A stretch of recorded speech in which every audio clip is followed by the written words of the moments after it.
감사합니다. 자, 오늘 바울의 10번째 편지 빌립보서의 두 번째 시간이 되겠습니다. 빌립보서는 바울이 쓴 옥중 서신 중에 하나라고 우리가 지난번에 말씀을 드렸고요. 우리 여러분들이 가지고 계신 교재에 오늘은 그 61페이지의 내용이 되겠습니다. 61페이지에 그 맨 위에 보면은 이런 말씀이 있죠. 우리가 지금 그 바울 서신 전체를 은혜의 관점에서 우리가 지금 볼 이해를 하고 다시 한번 조명해 보고 있는데, 은혜라고 하는 그런 관점에서 우리 빌립보서를 이해하자면은 그 빌립보 교회가 바울에게 은혜의 채널이 되었어요. 그러니까 하나님께서 바울을 축복하시는데 빌립보 교회와 교인들을 통해서 하나님께서 은혜를 베푸셨어요. 그래서 빌립보 교회가 바울에게는 하나님께서 은혜를 주시는 은혜의 통로가 되었고요. 또 하나님께서 빌립보 교회와 교인들을 축복하시는 통로로는 바울을 사용하셨어요. 그래서 바울을 통해서, 바울이라는 은혜의 통로를 통해서 빌립보 교회와 교인들을 축복하시고, 또 하나님께서는 빌립보 교회와 교인들을 통로로 삼으셔서 하나님의 은혜를 바울에게 전하시고, 그래서 바울은 그것이 너무너무 감사해서 하나님께 감사드리고 빌립보 교회 교인들에게 감사 편지를 쓴 것이 바로 빌립보서다. 그리고 편지를 쓴 김에 그것 때문에 쓴 것은 아니지만 또 염려되는, 높아심에서 염려되는 그런 것들을 성도들에게 권면하는 내용이 빌립보서다라고 우리가 알면 되겠습니다. 간단하게 요약을 하면은 빌립보 교회는 바울의 2차 전도 여행 때에 세워진 교회라고 알고 있고요.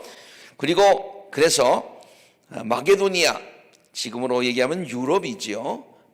지금 그리스 나라입니다.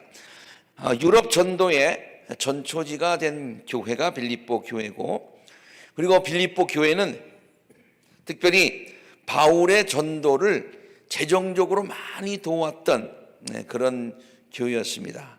그래서 바울이 다른 면에서도 기도로 도왔지만은 물질 면에, 재정 면에서 많이 도왔기 때문에 바울의 선교에 큰 힘이 되었던 그런 교회였습니다. 그래서 바울은 본서를 통하여서 빌립보 교인들에게 첫째로 감사의 말을 전할 뿐만이 아니라 은혜의 통로가 되어주셔서 감사합니다. 감사의 말을 전할 뿐만 아니라 두 번째로 바울이 옥에 갇혀 오래 있었음으로 인해서 실망한 성도들을 위로하기 위해서 이 말씀을 썼어요. 그래서 그 바울이 옥에 있지만은 그러나 자신감을 가지고 믿음을 가지고 소망을 가지고 오히려 빌립보 교인들, 염려하고 있는 빌립보 교인들을 위로하는 그 바울의 위대한 신앙을 우리가 볼 수가 있습니다. 아까 기도하시면서 우리가 바울의 믿음을 본받게 해달라고 기도하셨는데, 이런 면에서 우리가 그 바울의 신앙의 위대한 점을 볼 수가 있어요. 그리고 마지막으로 빌립보 교회에 있는 여러 가지 문제들, 나타난 문제는 아니지만은 잠재적인 그런 문제들에 대해서 경고하기 위해서, 또 권면하기 위해서 이 편지를 썼다, 그렇게 이해하면 되겠습니다. 그럼 어떤 잠재적인 문제들이 있었느냐? 빌립보 교회에도 율법주의자들로 인한 교리적인 그런 분열의 기미가 있었고요. 성도들 간에 화목하지 못한 조짐들이 있었기 때문에 바울이 미리 예방 주사를 놓는 의미에서 성도들에게 권면의 말씀을 전하는 것입니다. 이렇듯 바울의 마음을 염려하는 사소한 문제들이 빌립보 교회에 그렇게 있기는, 잠재적으로 있기는 하였지만은 이 편지를 쓴 바울의 주된 목적은요, 그것이 아니라 그들을 책망하거나 또 그렇기 위해서 쓴 것이 아니고 그들에 대한 감사와 기쁨을 전하라는 것이었고요. 그래서 그 본서는요, 빌립보 교인들을 위한 사랑의 표현이 굉장히 많습니다. 그리고 어려운 중에서도 신령한 기쁨을 누리는 바울의 깊은 신앙이 담겨 있는 그런 편지라고 볼 수가 있겠습니다. 이제 그 여러분 교재의 61페이지에 첫 번째 내용인데요. 빌립보 교인들에 대한 그 바울의 감사로 빌립보서가 시작을 합니다. 저는 이 빌립보서를 읽을 때 이 부분이 제일 좋아요. 얼마나 그 바울의 그런 표현도 좋고 여러 가지 면에서 참 좋습니다. 나는 여러분들을 생각할 때마다 나의 하나님께 감사를 드립니다. 여러분들을 생각할 때마다 참 걱정입니다가 아니라 여러분들을 생각하면 하나님께 너무 감사하다는 거예요. 나는 기도할 때마다 항상 여러분 모두를 마음에 두고 기쁨으로 간구합니다. 안타까운 마음으로 간구하는 것이 아니라 빌립보 교인들을 생각하면 그냥 마음이 기쁜 거예요. 여러분 어떤 사람을 생각하면 마음이 든든해지는 거 있잖아요. 어떤 사람을 생각하면 마음이 기뻐지는 거 있잖아요. 이렇게 서로가 서로에게 귀한 존재, 소중한 존재가 된다고 하는 것은 굉장히 귀한 일인데요. 빌립보 교회 교인들이 바울에게 그러한 교인들이었어요. 그래서 기도를 늘 할 때마다 저들 때문에 하나님께 감사를 드리고 마음 가운데 기쁨이 있는 거예요. 바울이 지금 그 감옥에 있는데요. 감옥에서 여러 가지 어려움이 많이 있겠죠. 그러나 자기가 복음의 씨앗을 뿌려서 그 교인이 된, 교회가 된 그 빌립보 교회와 교인들 그 열매를, 전도의 열매, 복음의 열매를 생각하면 마음 가운데 기쁘다 이 말이에요. 이러한 그 기쁨이 바울에게 있었어요. 그리고 계속해서 그 기뻐하는 이유를 얘기하는데요. 여러분이 첫날부터 지금까지 특별히 복음을 전하는 일에 함께 참여하고 있었기 때문에 본인들만 구원받은 것이 아니라 복음을 전파하는 일에, 바울이 하는 일에 처음부터 지금까지 변함없이 그렇게 동참하고 있다는 거예요.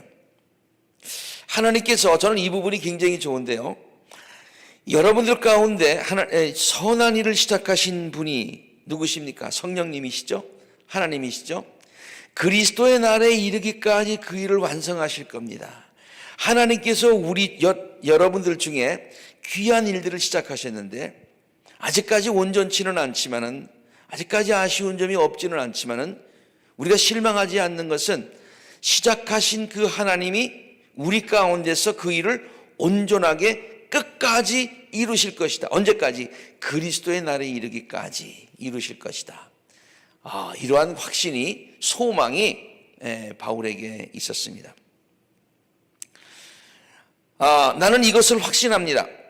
내가 여러분 모두를 이렇게까지 생각하는 것은 나로서는 마땅히 해야 할 일인 줄 압니다. 그것은 내가 여러분을 나의 마음에 간직하고 있기 때문입니다. 내가 갇혀 있을 때나 복음을 변호하고 확증할 때나 여러분 모두는 나와 함께 은혜에 동참한 사람들입니다.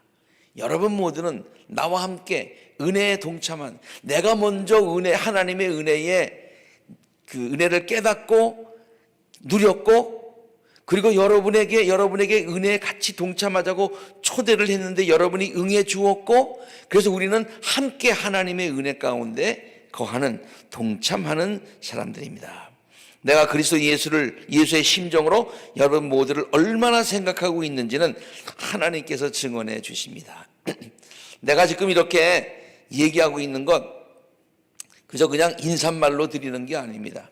내가 여러분들을 얼마나 귀하게 생각하고 여러분 때문에 하나님께 너무너무 감사하고 여러분만 생각하면 그냥 마음 가운데 기쁨이 있고, 지금 내가 옥살이 하고 있는 것까지도 다 잊어버릴 수 있는 것, 이거는 하나님이 증인이 되신다. 거짓말이 아니고 참말이다. 그런 말씀이 되겠죠. 그 다음에 두 번째로 바울은 이 편지에서요, 자신이 당하고 있는 고난의 의미를 설명해 주면서 빌립보 교인들을 위로합니다. 내가 이렇게 고난을 당하는 것은 무슨 죄를 지어서 하나님께 벌 받는 것이 아니에요. 그 빌립보 교인들이 바울의 전도를 받아서 지금 아주 바울이 칭찬을 하고 있습니다만은 신앙의 연륜이 그렇게 많지 않잖아요. 그런데 하나님을 믿으면 복 받는다고 생각하고 축복받는 생각하면서 그런 기대를 가지고 또 신앙생활을 하지 않습니까? 그런데 복음을 전한 바울이 지금 감옥에 갔어요. 얼마나 어려운 상황이 있습니까? 그러니까 빌립보 교인들 가운데 이런 생각을 할 수 있어요. 예수 믿으면은 복 받는 거 아닌가?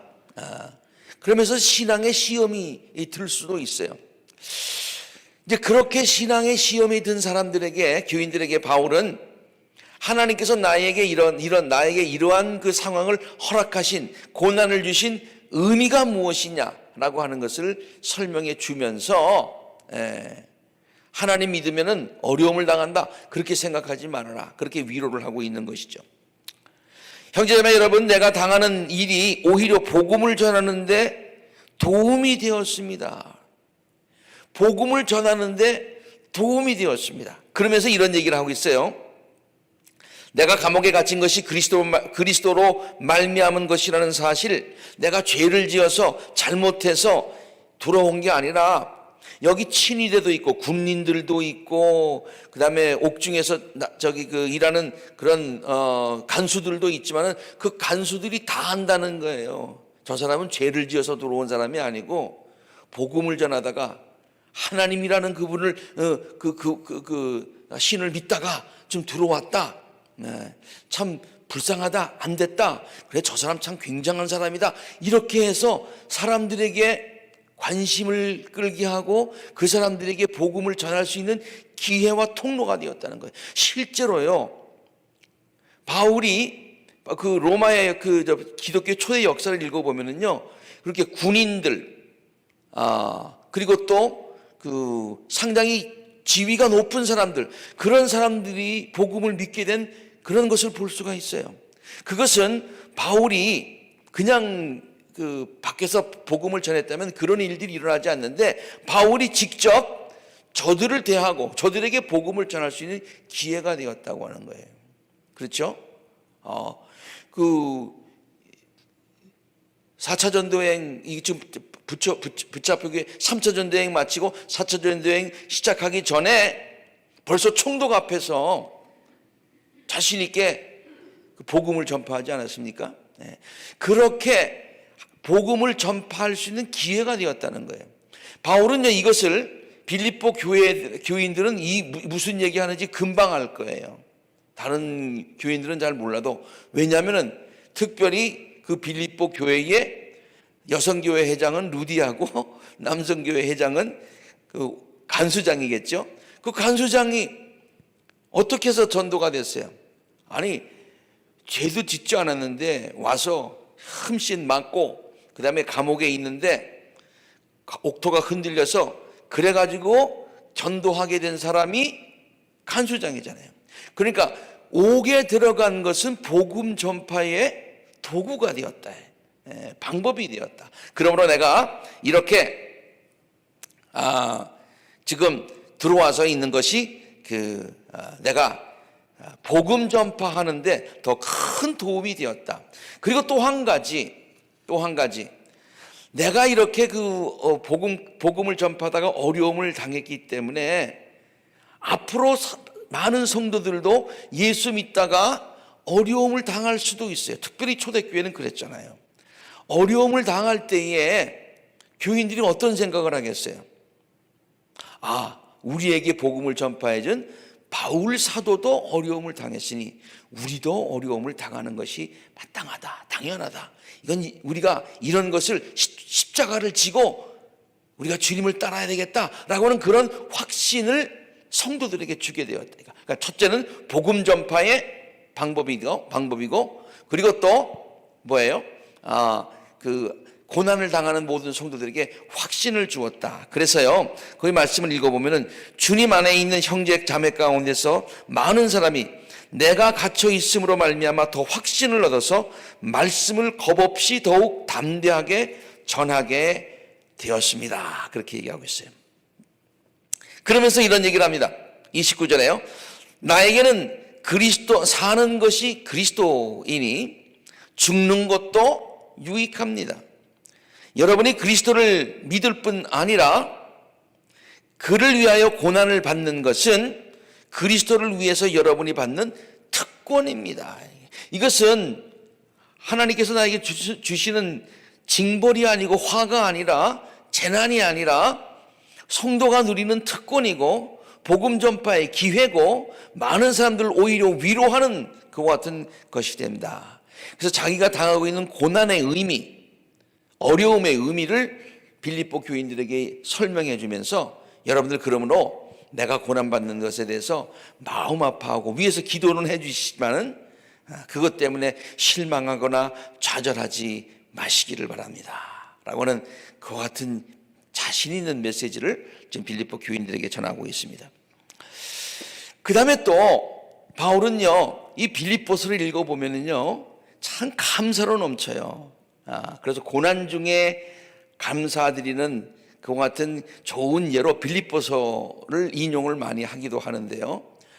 이렇게 그 빌립보 교회와 교인들에게 감사하기도 하고 자기가 당한 그 고난의 의미를 아주 긍정적으로 해석을 하면서 감사하고 또 가만 생각해 보니까 내가 지금 이렇게 고난을 당하고 있지만은 하나님께로 받은 은혜가 너무 커. 나에게는 너무 하나님께서 나 혼자가 아니라 귀한 분들이 너무 많아. 여러분들도 귀하지만은 대표적으로 나에게 큰 힘이 되는 여러분들도 알고 있는 그 같은 사람들이 있는데 그 사람이 첫째로는 디모데라고 하는 그 같은 청년이고 믿음의 아들이죠. 그 다음에 에바브로디도라고 하는 사람을 소개합니다. 그래서요 바울은 이 빌립보 교회 교인들을 생각하고 디모데를 생각하고 에바브로디도를 생각하면은 마음 가운데 든든하다. 감옥에 있어도 그렇다. 우리말로 해서 먹지 않아도 배가 부른다 그런 얘기예요. 고난이 있지만 오히려 기쁘다 그런 얘기예요. 그들을 생각하면 힘이 난다 그런 얘기예요. 여러분들 어떻습니까? 우리가 살다 보면 여러 가지 어려운 일들이 많이 있죠. 어려운 일들이 많이 겪을 때가 있는데 그 중에서 정말로 귀한 분들, 힘이 되고 용기가 되고 도와주는 분들, 정말 사랑하는 사람들 몇 사람이 있으면 그 사람으로 인해서 큰 힘이 생기지 않습니까? 그것을 저는 많이 경험을 했어요. 뭐 어려움이 있을 때에 같이 기도해주고 같이 격려해주고 도와주고 같이 사역을 하는 그 많은 성도들을 격려해주는 그 성도들을 생각하면 다시 힘과 소망과 용기가 생긴대. 그래서 하나님께서 그들을 통해서 자기를 축복하시는 그것을 깨닫게 되는 것이죠. 자, 디모데는 어떤 사람이었는가 하니요? 나는 주 예수 안에서 디모데를 여러분에게 보내고 싶은데요. 그는 어떤 사람이냐? 모두 다 자기의 일만에 관심이 있고 그리스도 예수의 일에는 관심이 없어요, 사람들이. 그런데 디모데의 인품은 여러분이 너무나 잘 알고 있지 않습니까? 그는 자식이 아버지에게 대하듯이 복음을 전하는데 나와 함께 봉사를 했어요. 나를 믿음의 아버지로 생각하고 복음 전하는데 나를 아버지처럼, 친아버지처럼 그렇게 도와주는 믿음의 아들 디모데가 있대. 얼마나 든든하냐, 얼마나 든든해. 내가 지금 감옥에 있어도 난 디모데 생각하면 마음이 든든하다 그래. 여러분 생각하면 마음이 든든하다. 여러분 생각하면 오히려 감사와 찬송이 나온다. 그런 얘기예요. 여러분, 이렇게 어려운 가운데 있을 때에 하나님께서 나를 은혜를 베푸시는 축복의 통로들이 누구인지를 한번 생각해 보세요. 그러면 마음 가운데 힘과 소망과 용기가 바울처럼 생기는 거예요. 그 다음에 에바브로디도를 얘기하고 있습니다. 이 에바브로디도는요, 바울이 옥에 갇혔을 때 바울 곁에서 가깝게 돕던 사람이었어요. 그런데 이 사람은 빌립보 교회 출신이었어요. 그런데 빌립보 교회에서 이 바울을 위해서 이 에바브로디도를 아마 보낸 것 같아요. 근데 에바브로 디도는 바울에게 큰 힘이 됐습니다. 감옥에서 바울이 불편할 때 뭐 이렇게 도와주고 뭐하고 다 했어요. 뭐 감옥에 같이 갇혀 있었는지 그건 내가 잘 모르겠어요. 그렇지만은 아무튼 바울이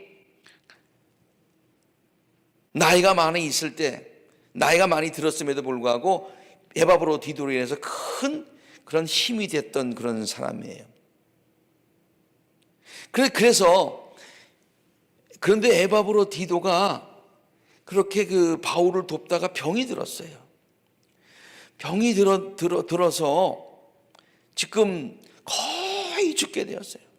그런데 바울이 하나님 앞에 기도할 때에 저 에바브로 디도를 고쳐주세요 뭐 기도했겠지만 어떤 마음으로 기도했냐면은 나를 고쳐달라고 하는 그와 같은 심정으로, 에바브로 디도를 고쳐주는 것은 곧 나를 고쳐주는 것입니다 하나님 하고서 간절하게 기도를 했어요. 그래가지고 에바브로 디도가 나았어요. 그래서 에바브로 디도를 이제 빌립보 교회에 다시 돌려보내는 거예요. 근데 에바브로 디도는 교인들에게 굉장히 사랑과 존경을 받고 있었던 사람 같아요. 그래서 에바브로 디도가 아픈데 교인들한테 아픈 것을 알리지 않았던 것 같아요. 왜냐하면은 에바브로 디도가 뭘 걱정했느냐면은 교인들이 자기 때문에 걱정할까봐 더 걱정했어요. 그래서 다 나았는데 이제 에바브로 디도를 다시 빌립보 교회로 돌려보내면서 여러분들이 서로 만나서 반가워하고 그리워하고 이렇게 하는 그 모습을 생각만 해도 내가 기쁘다 그런 얘기예요. 물론 나는 지금 좀 아쉽지. 그렇지만은 에바브로 디도를 그런 의미에서 여러분에게 돌려보내는데, 아무튼 빌립보 교회도 그렇고 빌립보 교회 교인들 여러분들도 그렇고 나에게 있었던 동력자들, 그 중에서 대표적으로 믿음의 아들 디모데도 그렇고 에바브로 디도도 그렇고, 내가 지금 어렵지만은 하나님께서 나 홀로 내버려 두지 아니하시고 이 모든 것들을 통해서 나를 이렇게 도와주시고 위로하시고 격려하시고 새 힘 주시고 은혜를 주시니 나는 기쁩니다. 나는 감사합니다. 에바브로 디도를 여러분에게 보내야 할 필요가 있다고 생각하였습니다. 그는 여러분 모두를 그리워하고 있을 뿐만 아니라 자기가 앓고 있다고 하는 소식을 여러분이 들었으므로 몹시 걱정하고 있어요. 안 알았으면 좋겠는데 사실 그는 병이 나서 죽을 뻔했었어요. 그러나 하나님께서 그를 불쌍히 여기시고 그만 아니라 나도 불쌍히 여기셔서 나에게 근심이 겹치지 않게 하셨어요. 그러므로 내가 그를 서둘러 여러분에게 보내는 것은 여러분이 그를 다시 보고 기뻐하게 하려는 것이며 나도 나의 근심을 덜게 하려는 것입니다. 그러므로 여러분은 주 안에서 기쁜 마음으로 그를 영접하시고요, 또 그와 같은 이들을 존경하시기 바랍니다. 그는 그리스도의 일로 거의 죽을 뻔하였고 여러분이 나를 위하여 다하지 못한 봉사를 채우려고 목숨을 안기지 않는 그런 사람이었다. 교회를 할 때에 열심히 하는데 남이 하지 않는 것을 탓하고 왜 저 사람은 못하고 왜 저 사람은 게으르고 왜 저 사람은 장로인데 안 하고 왜 저 사람은 속장인데 안 하고 왜 저 사람은 임원인데 안 하고 그렇게 하면서 불평하는 것이 아니라 그들이 못하는 것을 내가 담당하려고 하는, 남들이 하지 못하는 모자라는 부분을 내가 채우려고 하는 그 같은 자세로 일했던 에바브로 디도였다는 거예요. 그래서 바울은 이런 신앙을 고백합니다. 이렇게 감사의 모든 것들을 하고요. 그래서 이 빌립보서를 보면은 굉장히 바울의 개인적인 그런 이야기들이 많이 포함되어 있어요. 바울의 진심 어린 자기의 그 고백, 감사, 이런 것들이 포함되어 있어요. 특별히 바울이 어떻게 신앙을 고백을 하는 거는요, 세상에 자랑하던 것들을 다 배설물처럼 자기는 버린다. 왜? 하나님의 은혜보다 더 귀한 것은 없다. 우리가 찬송 가운데 주 예수보다도 귀한 것은 없네. 그래. 제가 언젠가 새벽 기도 때도 잠깐 말씀을 드렸습니다만은 저는 맨 처음에 그 찬송을 부르면 저뿐만이 아니라 많은 사람들이 주 예수보다도 귀한 분은 없네 이렇게 해야지 주 예수보다도 귀한 것은 없네 왜 그렇게 하냐, 그렇게 많은 사람들이 얘기를 했는데요. 나중에 그럼에도 불구하고 그 가사가 계속해서 유지되고 또 많은 사람들에게 설명이 된 것이 뭐라고 그랬어요?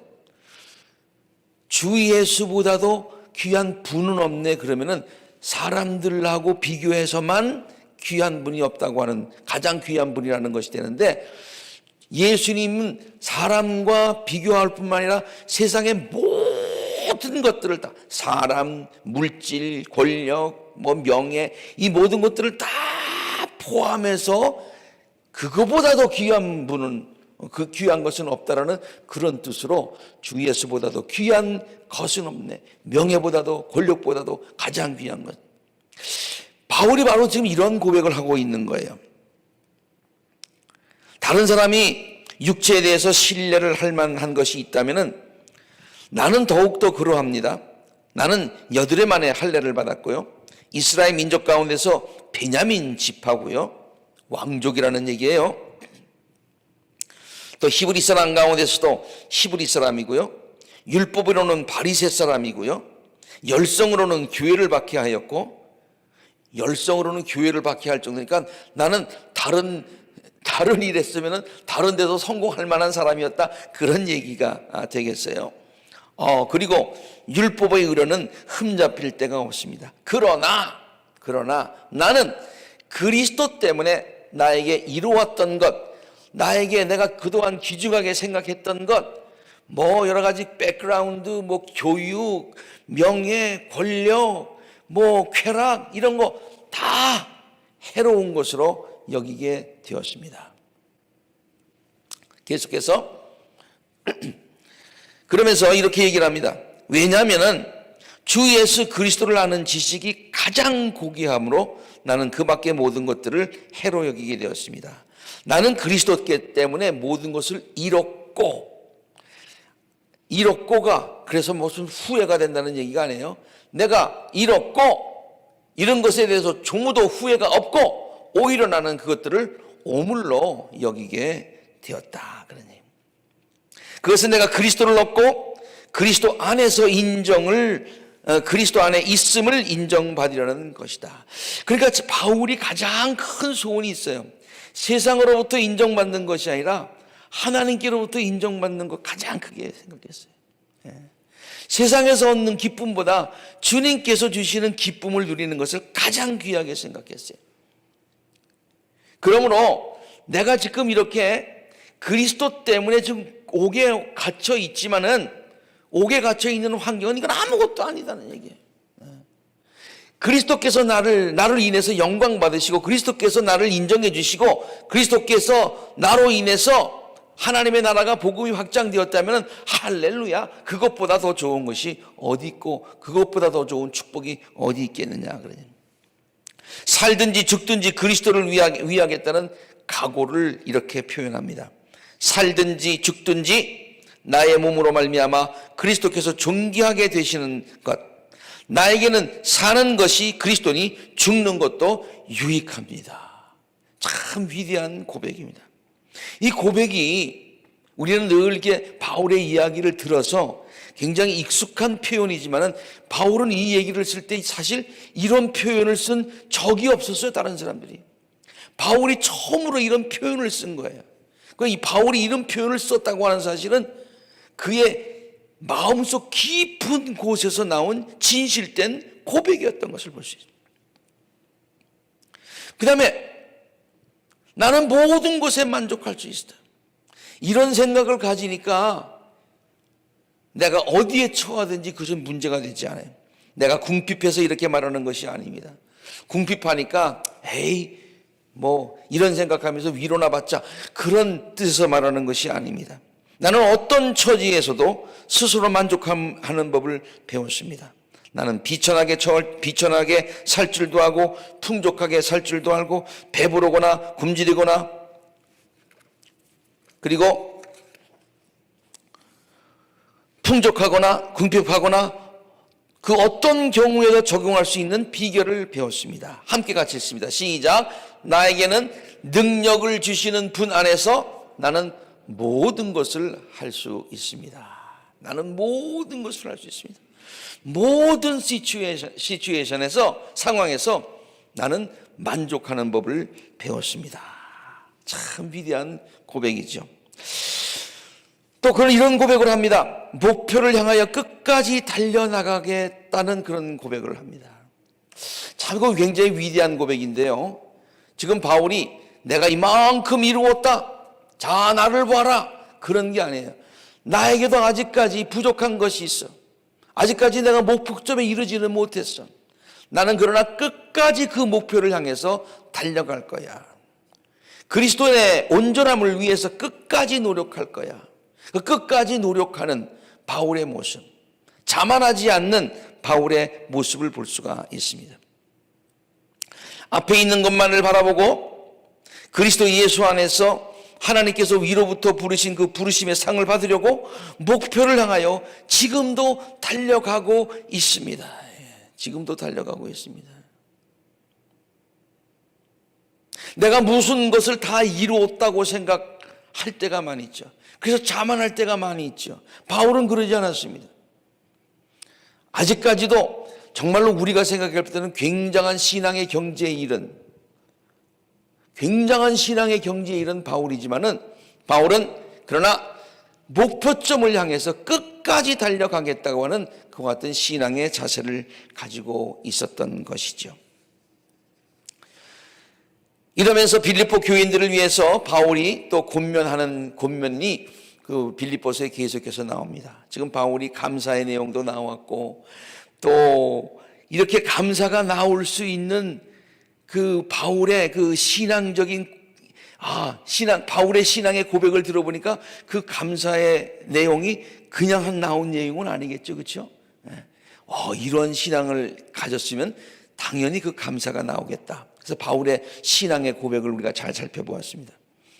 바울은 계속해서 편지를 쓴 김에, 그것 때문에 쓴 것은 아니지만은 골로새서처럼, 고린도전 후서처럼, 그 갈라디아서처럼 문제가 있어서 쓴 것은 아니지만은 쓴 김에 잘 달려가는 말에 채찍질을 하는 그런 심정으로 빌립보 교인들에게 이제 몇 가지, 지금 제가 7가지로 요약을 했습니다마는 그 권면을 하는 내용입니다. 더욱 온전하게 되라고 권면을 합니다. 빌립보 교회 교인들에게 아까도 바울이 다 이룬 것이 아니라 자신도 목표를 향해서 끝까지 달려나가겠다고 하지만은 교인들에게도 똑같은 권면을 하고 있습니다. 우리 함께 같이 읽도록 하겠습니다. 시작. 나는 여러분의 사랑이 지식과 모든 통찰력으로 더욱더 풍성하게 되어서 가장 좋은 것이 무엇인가를 여러분이 분별할 줄 알게 되었으면 합니다. 그래서 여러분이 그리스도의 날을 맞이하기에 순결하고 흠이 없이 되며 예수 그리스도께서 주시는 의의 열매가 가득하여 여러분이 하나님께 영광과 찬송을 돌리게 되기를 기도합니다. 끝까지 더욱 온전하게. 이런 모든 바울의 가르침을 통해서 우리는 이걸 성화의 이론이 여기에 나온 거예요. 성화가 뭡니까?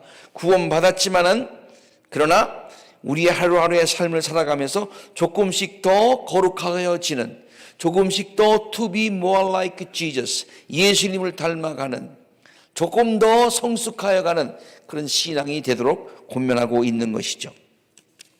그 다음에 계속해서 빌립보 교인들에게 복음에 맞게 생활하라. 우리 다른 그 편지에서는 바울이 어떤 표현을 썼습니까?